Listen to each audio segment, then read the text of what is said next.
All right, man, peace.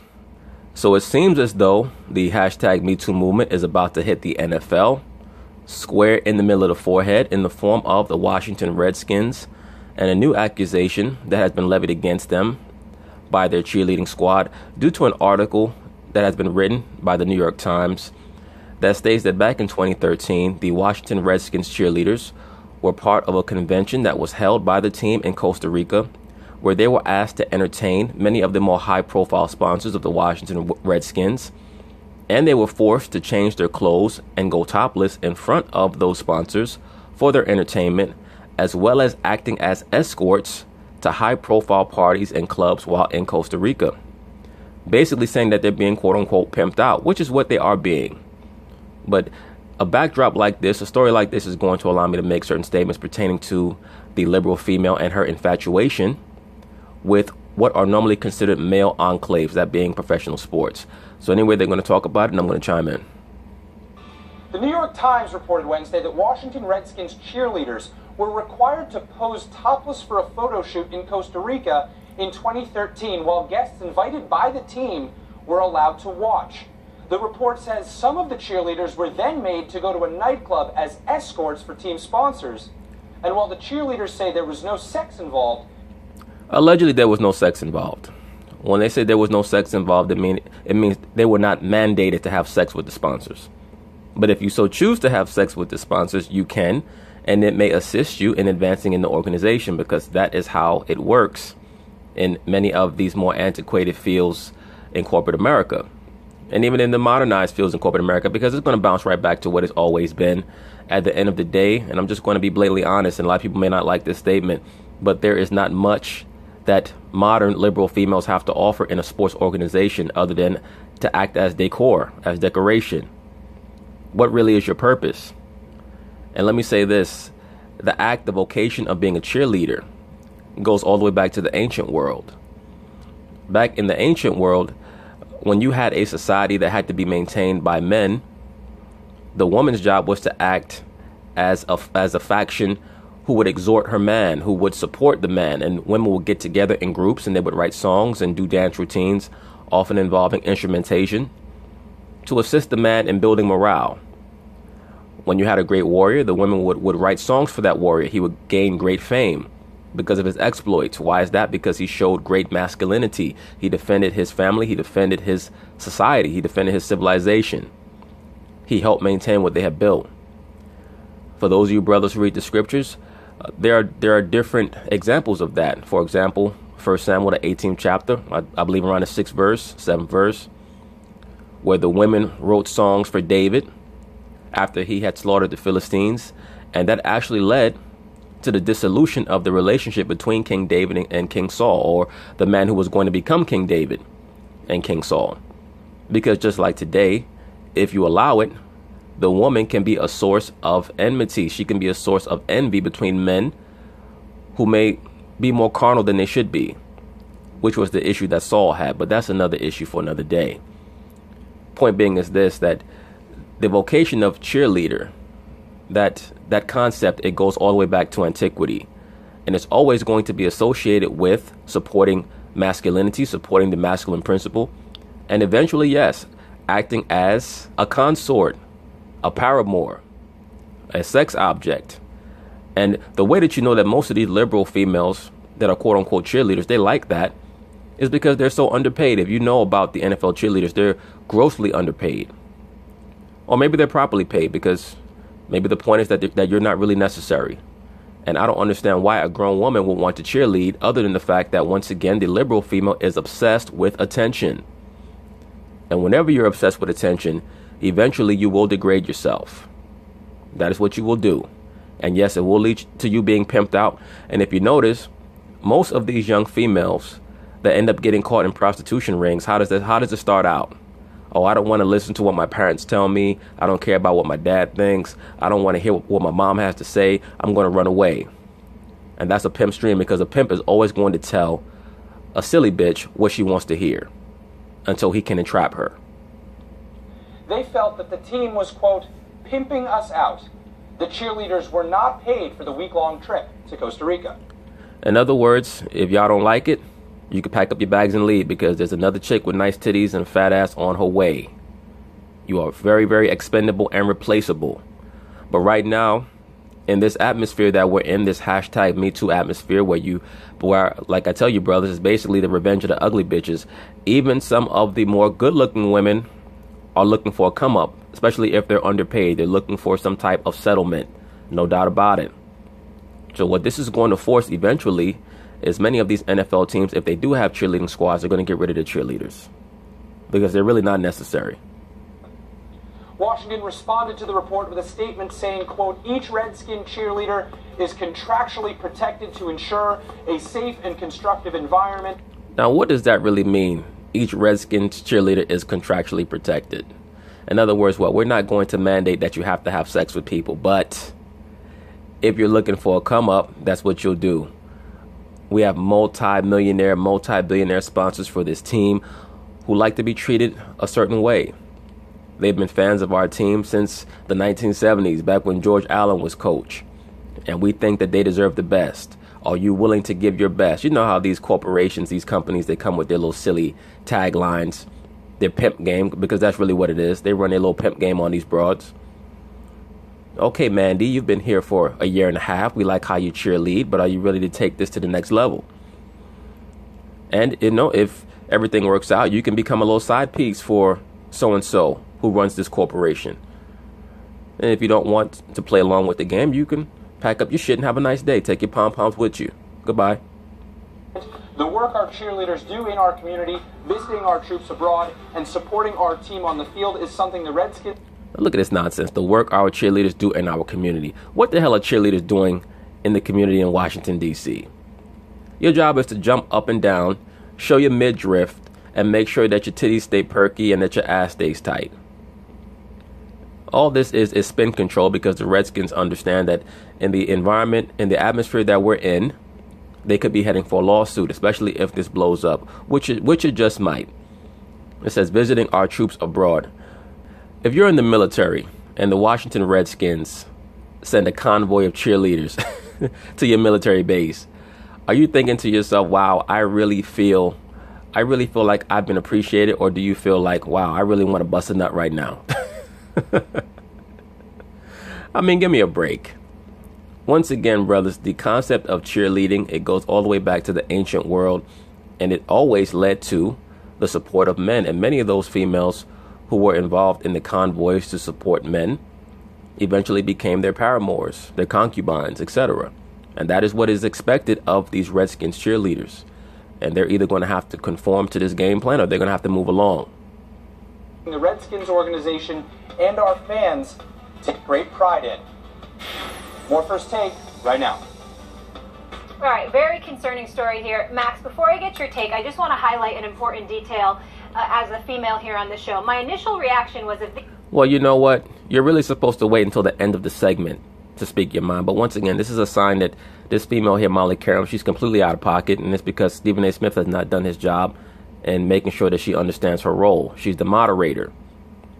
And for many of you brothers who might wonder why most of these moderators on these sports debate talk shows are female, it's because it's meant to reverberate back to ancient Kemet, where the woman held the scales, proverbially speaking, acting as Ma'at, or the great judge. She is the moderator, the grand dame. That's why they set this type of debate architecture up, two men and the woman. The woman acts as the great moderator. She is Isis or Aset, aka Ma'at. She holds the scale. She's the one who's going to determine who, quote unquote, wins in the conflict. If these women felt uncomfortable when they got to another country, Costa Rica, and it wasn't what they signed up for, why didn't they just leave? And then I read the story and it's... Well, wait a minute. Did you hear what Molly Karam stated? Let me rewind it back a little bit. It's entire... Take right now. All right, very concerning story here. Max, before I get your take, I just want to highlight an important detail as a female here on the show. My initial reaction was if these women felt uncomfortable when they got to another country, Costa Rica, and it wasn't what they signed up for, why didn't they just leave? Now, did you hear what Molly Karam just stated? She stated if these females felt uncomfortable when they first got to Costa Rica, why didn't they just leave? Now, if a man were to state that, he would be accused of victim blaming or victim shaming. right? But even within the mind of Molly Karam, she understands that people have choices. We're going to be confronted with situations, with scenarios in life where we really don't have a choice. You might be walking down the street late at night and people jump out from around the corner and they want to jump you. A female might be in a dark alley or walking in a very secluded area and she might get raped, God forbid. But even then, many times we have to utilize a little bit better forethought and foresight. But situations like that do happen. Point being is this, as Molly Karam alleged, if these females felt uncomfortable when they first got to Costa Rica, why did they not just leave? She's going to reveal why they didn't leave, because they couldn't leave. But the point being is this, even she understands as a female that the woman has choices and that she does play a factor in the things that occur in her life.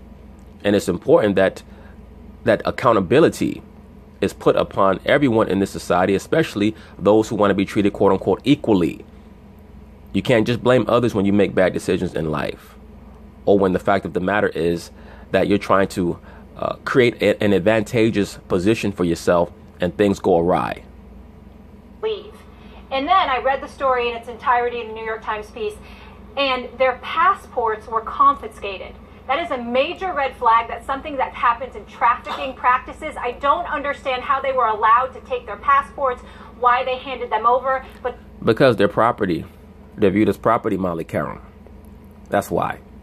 What you should be asking them, those quote-unquote cheerleaders, is if you're supposed to be such an empowered woman, why would you allow yourself to be involved in a convention where you're half naked in front of 50,000 people that you don't know? You're jumping up and down doing routines and you're getting grossly underpaid for what you're doing. Most of these females are making $7, $8, $10 an hour. For what? To get attention. So it's very clear that they have other psychological issues that would allow the quote-unquote owner of the team to assume that they would not have a problem with their passport being taken away. If you're going to stand in front of a bunch of people half naked, jumping up and down, acting like a little girl, and basically allow yourself to be exploited sexually, why would you say no to having your passport taken away? You've gone this far. You're already ready to be a hoe. You might as well just take it to the next level. That's why I have that series, Be Somebody, Be a Hoe. That's why I make those videos, brothers. Because, and I put this on the men in this society. You have to put these females in the position where they're forced to make decisions about who they're going to be. There are too many females in this society who are trying to straddle the fence. They're trying to walk the line of being a hoe or not being a hoe. And that's because too many males in this society don't know what a woman is. It's not a woman's job to be standing in front of 50,000 people half naked. To do what? To get what? Attention? You're supposed to be concerned about gaining the approval of your husband. The husband is supposed to be concerned about getting the approval of the Most High. When you have that dynamic, everything goes smoothly. Because the man is never going to mistreat his woman. The woman is never going to mistreat the man. And the man is going to understand the power of the Most High and how it should direct his life. You're never going to be perfect. But watch how many of these silly situations that people go through in life, they become eliminated once you respect the order. The liberal woman does not respect the order. That's why they should not be regarded. Do not help these liberal women. Let them go through their travails on their own. They have to learn the hard way. And the vast majority of them are going to have to be removed in order for this society to regain some level of productivity on a cultural level. And I'm directing my commentary more towards the so-called black man because he is the one who has to deal with a lot of this madness the most in this society.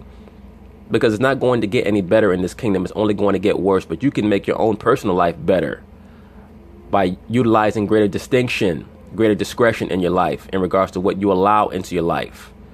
Because if you allow these liberal females to bring their nonsense into your life, they will.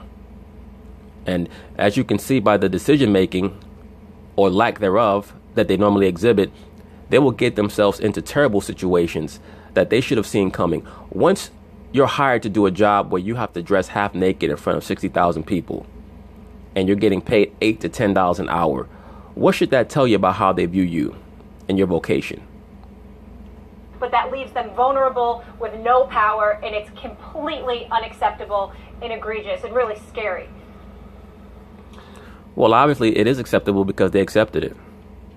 Well, I mean, why do they hand them over? Because people who are in a position of less power are sometimes intimidated. Yeah. So, we see this go on in our politics. ICE agents walking around, are you a citizen of the United States? And people answering the question until someone says, I don't have to answer that question. They say thank you and move on. But the idea is there's an implicit power differential there that intimidates the person in the position of lesser power. That's why they turn over their passports when asked. No, I'm not blaming the women. I'm saying why did... No, Molly Karam, now you're trying to backtrack. You actually did blame the women. At least according to the dictates of modern, quote-unquote, liberal society, you did blame the women because you opened your statement by stating unequivocally, why did the women not leave if they saw that the situation was something that they didn't like? I'm paraphrasing, but that's basically what you stated. Why were they asking for them initially? So they couldn't leave? Obviously, because so they couldn't leave. They clearly had already promised certain favors to their more high-level sponsors, and they wanted to make sure that these females did not try to change up. People like the owner of the Washington Redskins and most of these high-profile billionaire owners, they know that, for the most part, most of these so-called attractive women are just looking for attention, and they'll do anything. There will be a point where there may be some reticence on the part of these females, these cheerleaders, but they can quickly be convinced by making them understand that we have your passport. So in case you're getting cold feet, warm those feet up, handle your business. Well, I mean, it appears that way, right? I mean, why else would you need someone's passport?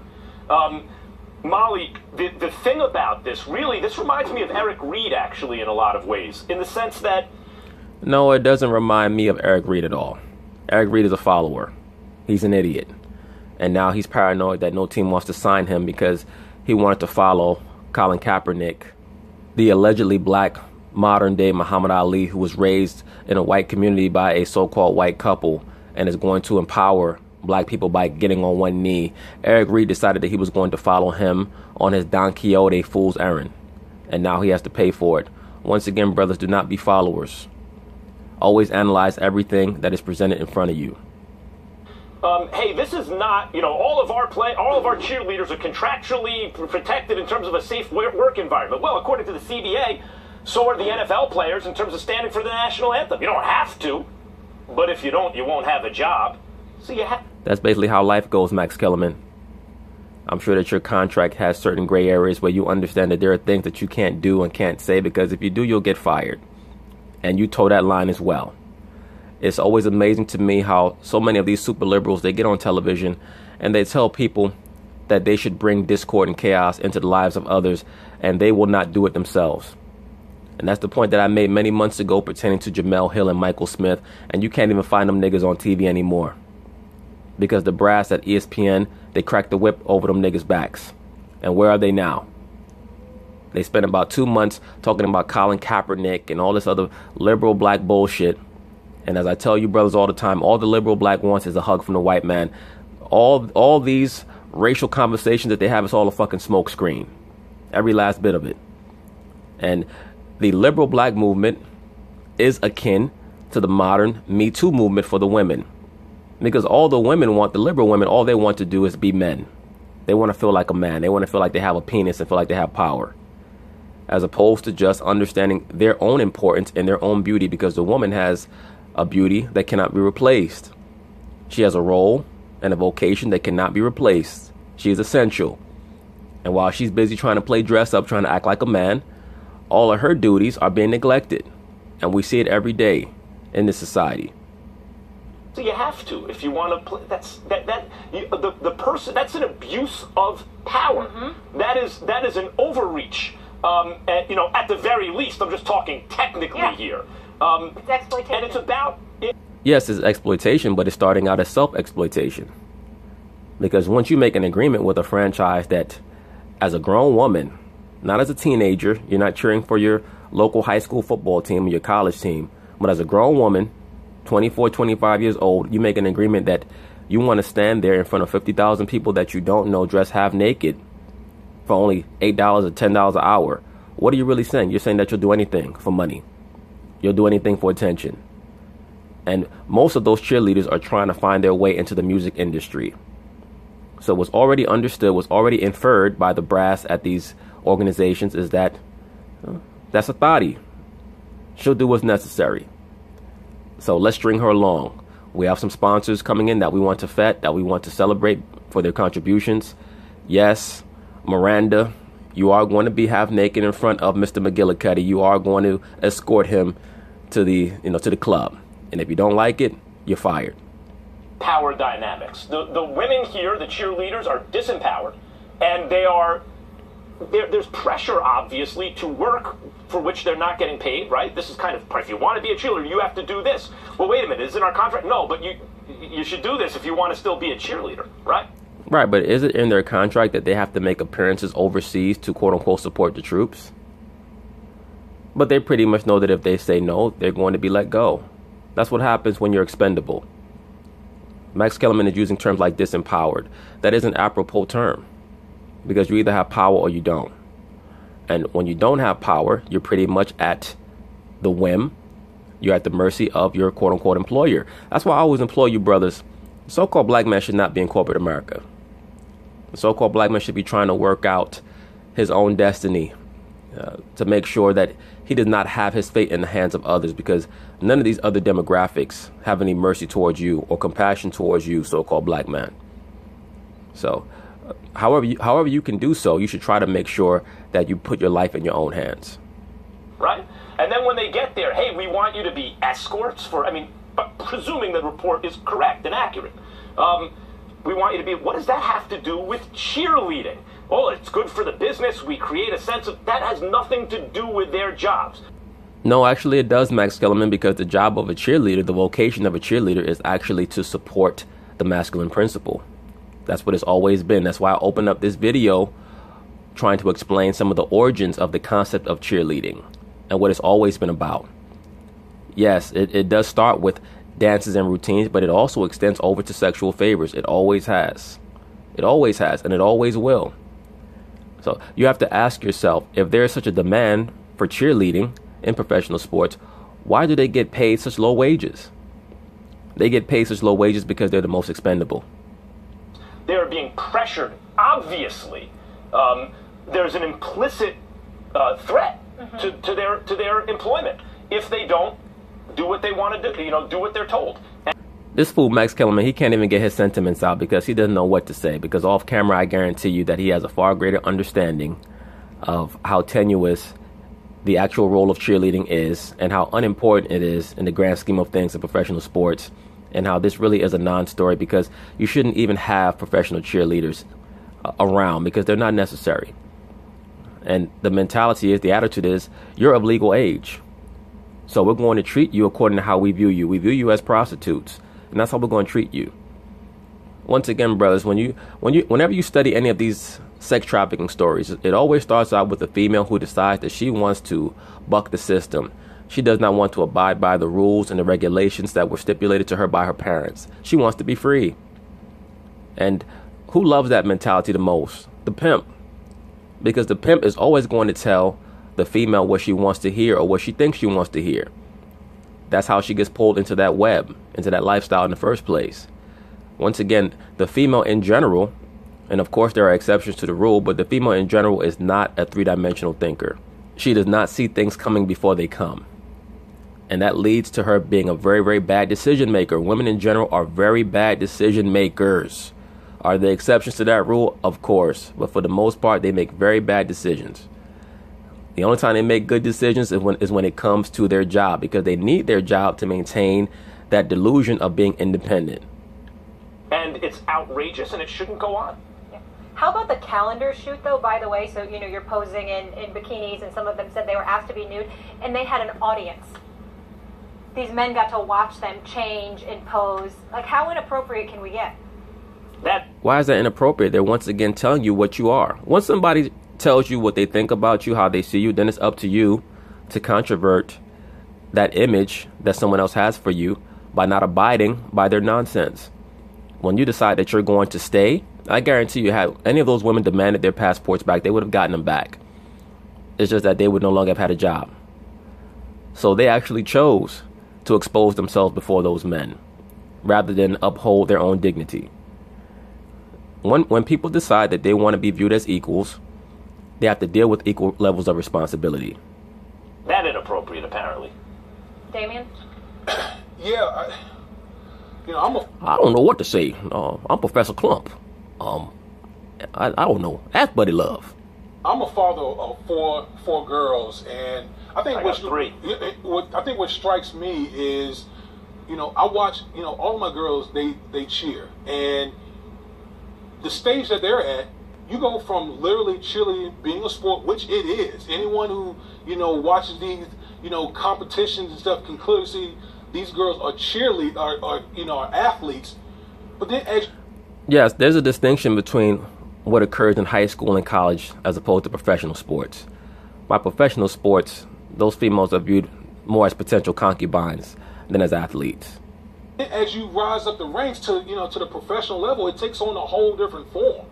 And so my question is, this is a societal issue. We could all slam on Dan Snyder for a bevy of things with the Washington Redskins organization, but I'm just talking overall, Max. This goes to a bigger issue where literally you're objectifying these women in this situation where. Well, they're objectifying themselves. They've already established that they want to be viewed as objects. And that's part of the prerequisite for the position of being a professional cheerleader, is that you want to be objectified. That's why you're dressing like that. I mean, let's be for real. Even high school and college cheerleaders don't dress how professional cheerleaders dress. So there is a huge gap in role, as you yourself stated, sir. Where it's not a sport anymore. It's clearly not. This is a situation where you're literally using women as props. They demand that they themselves be used as props. The only reason why that vocation exists is because there's an agreement, a mutual agreement.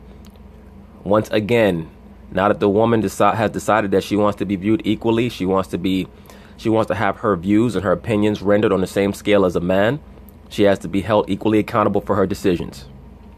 For particular situations, we got this report where they're out in Costa Rica, and Costa Rica, ain't that the place where all the lonely liberal black chicks went for a retreat? A lot of freaky shit going on out there, huh? It seemed like contractually going out with people that are affiliated with the organization, and it's just like, how did it deviate from its roots? We're talking about cheerleading. This has nothing to do with cheerleading. This has everything to do with just exploiting women, whether it be their looks or whatever. Damian Woody, please stop, brother. That's like saying, how do we go from a woman asking you for your autograph to now you in the back of the locker room getting your knob slobbed by her? We know what the role of women has always been in regards to male professional sports.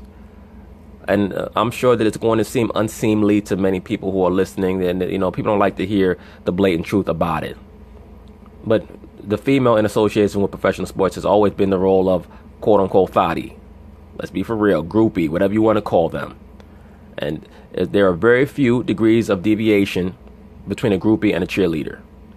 Whatever the case may be, this has nothing to do with what they should be originally there for in the first place. Damien, we don't have to, but part of it is selling the attraction of the opposite gender, right, like to men. That is part of the marketing of cheerleading. Right, but even if I agree, no, that's not the problem, because we all know that football was set up as a male sport. So once the female decides that she wants to be associated with it, I mean, let's be for real, the prime mover of the dynamic between male and female is always going to be procreation. And what that entails is physical attraction. So as a female, when you decide that you want to be associated with professional sports on an entertainment level, of course, the sexual aspect is always going to be the prime aspect. And if you can't deal with that, do not become affiliated. If we accept that as a premise, say, okay, it's consenting adults and they can sign up for that, which we don't think that should be the case, but let's take the premise that it is. What does that have to do with escorting people after work? What does that have to do with a topless photo shoot with an audience? Easy. Bitch, you want to get paid, you got to play. That's it. You're viewed as a whole. That's how you're viewed. And you establish that image for yourself when you decide that you're going to get paid $8 an hour to dress like a $2 hoe with pom-poms. Just reality. If you don't like it, do not get involved in that vocation. Go find something more uplifting for yourself. You're supposed to be a modernized woman anyway. Why are you trying to objectify yourself in front of 50,000 people that you don't know? when a lot of times you'll hear men talking about these issues as it relates to women, and they say, "What, I have a mother, I have a sister, I have a daughter, and why should you need that to understand this issue?" But easy, because that is a way that you're able to associate possible emotional affinity for what a woman may be going through. You may imagine if that was your sister. People's brains think associatively. I don't understand why people are trying to act as if they don't grasp that, or they don't understand why a man may make that correlation. But I do have 3 daughters, and I think about one of my daughters in a position one day where they feel pressure. You can't always be there for the people you love, right? Like physically there. They're going to go out and live their own lives. And I imagine one of my daughters in a position where they feel pressured some way to make a compromise they know they shouldn't. Even if it is escorting someone or something that they think, wait, this is not part of the job, this feels exploitative, and this is not what I signed up for. Even if they handle that properly and say, nope, I'm not signing up for this, I'm not going to do that. It's so infuriating to think that they would even be put in that position, that they would the attempt to exploit them that way. Shame, once again, on the Washington franchise. Of course. And how about making them so vulnerable that they can't leave another country because they don't have their passports? I have a hard time believing that they would not have had access to their passports if they asked for them. I think that they were just trying to run a little pimp game. This is assuming that the story is actually true. I have a very hard time believing if your name is, Mandy Shaw, and you're a little $2 hoe with pom-poms, and you want to go back to D.C. or wherever you're from, and you're saying, I don't want to be a part of this Costa Rican freak fest anymore, that they're going to tell her, no, ma'am, you cannot get your pom-poms back, and you cannot get your passport back. No, I have a hard time believing that. I think that they just took the passport, if the story is true, just as a little psychological maneuver, so that if these broads ever had any doubt creep into their mind, they would say, look, let's just go through with this, and let's just finish out this trip so we can head back home. That's all that happened, because once again, they know that the woman is capricious and whimsical by nature. They oftentimes just go along to get along, especially if they don't have options. And that's all that really was about. It is an unfortunate situation for a myriad of reasons. Number one, because many of these modern liberal females are so attention-starved, they're so addicted to attention, that they'll literally do anything. And that will certainly make them privy and prone to demeaning themselves. And it happens every day, not just with Washington Redskins cheerleaders, but average females out here demeaning themselves and then running around talking shit like they understand what society's about right before they're popping their antidepressant pills. I can't believe this is really happening in 2013. Decency needs to supersede profit. Oh, well, I agree with that. But let's establish what decency is. Decency starts from the core. It doesn't start from you making bad decisions and then expecting people to clean up your mess for you. What really is decent about being a cheerleader? You let me know. At least according to the standards and the mores of liberality or liberalism today, which state that you don't want women to be objectified. As soon as you decide that you're going to depict yourself half naked, you're objectifying yourself. Is that decent? Whatever image you create for yourself, people are going to run with. They're going to assume that that's what you're about because that is the image that you're propagating. So responsibility starts within yourself. LeBron looks up at the... But anyway, that's it on this topic. Peace.